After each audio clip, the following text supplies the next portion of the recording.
I think you look at investors like SoftBank and others that are investing heavily in companies around the world that are doing very innovative things that are being disruptive to the models that have existed for the last 10, 15, 100 years, depending on what industry you're talking about.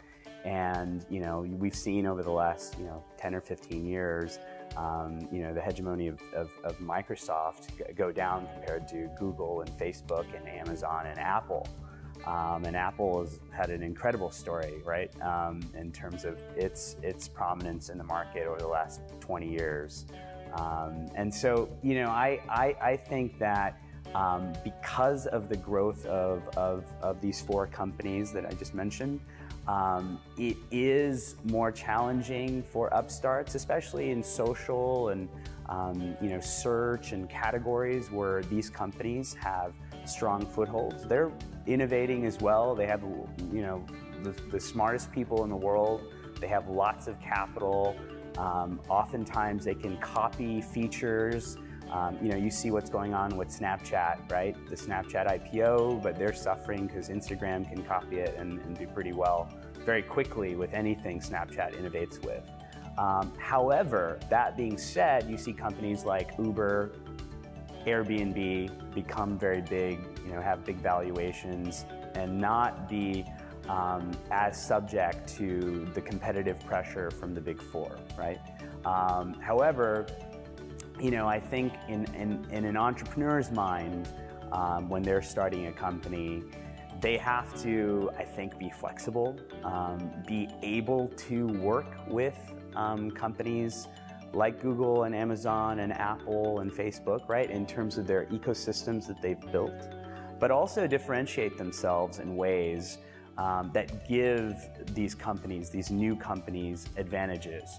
Because I think, these companies that have a foothold have to do certain things to maintain that foothold. And sometimes that doesn't allow them to be as innovative as a small 5-person team or 20-person team that's doing something new in a new sector like VR or AR. And a lot of times that's where acquisitions come into play for these bigger players. And so entrepreneurs can really build value, right? And that opportunity is there.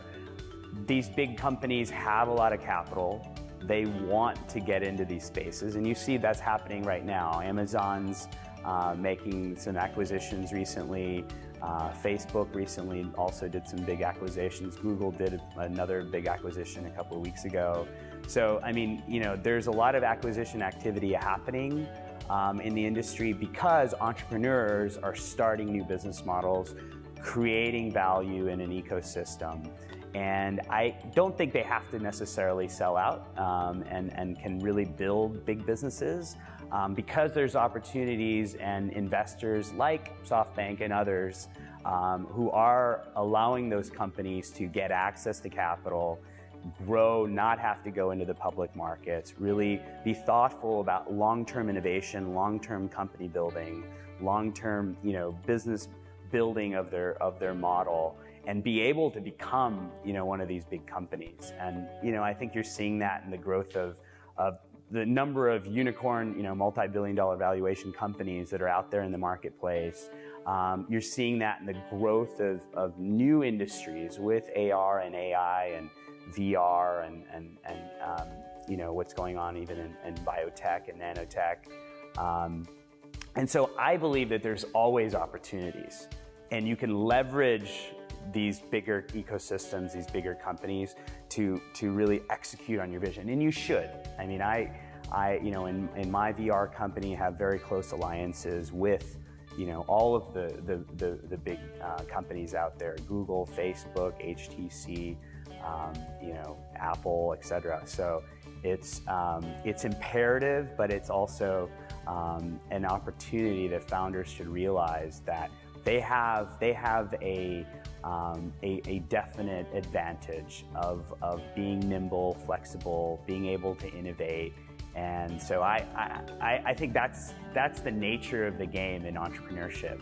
And over the last 50 years, the number of companies that have been leading the innovation in the world has changed, right? The names have changed, and I think you're going to see the same thing in the next 50 years. I think one of the biggest companies that exists in the next 20 years doesn't exist now. And I think those companies are going to come from these frontier areas of technology, because they are the only ones that can really bring those resources together, bring people together too that are very motivated.